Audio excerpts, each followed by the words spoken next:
জুলাই অভ্যুত্থানের প্রথম বার্ষিকী উপলক্ষে ৩৬ দিনের কর্মসূচি ঘোষণা করেছে জামায়াত। দুপুরে মগবাজারে দলটির কেন্দ্রীয় কার্যালয়ে কর্মসূচি ঘোষণা করেন দলের সেক্রেটারি জেনারেল মিয়া গোলাম পরওয়ার। তিনি জানিয়েছেন, ১৯ জুলাই সোহরাওয়ার্দী উদ্যানে মহাসমাবেশ করবে জামায়াত। ১ জুলাই দেশব্যাপী অভ্যুত্থানে শহীদ ও আহতদের জন্য দোয়া। ৮ থেকে ১৫ জুলাই শহীদ পরিবার ও আহতদের সাথে সাক্ষাৎ করবেন দলের নেতারা।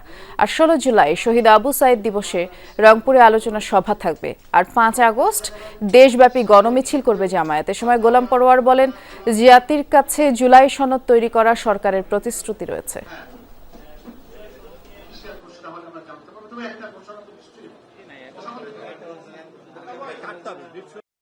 এই মাসব্যাপী কর্মসূচি এই জাতিকে আবার নতুন চেতনায়, জুলাইয়ের অভ্যুত্থানের চেতনাকে লালন করে এগিয়ে চলার জন্য আরো অনুপ্রাণিত করবে, আরো সংগঠিত করবে, আমাদের বিভেদ অনৈক্য দূর করে জাতীয় ঐক্যের একটা ইস্পাত কঠিন পরিবেশ তৈরিতে এই মাসব্যাপী কর্মসূচি ইনশাআল্লাহ সহায়তা করবে।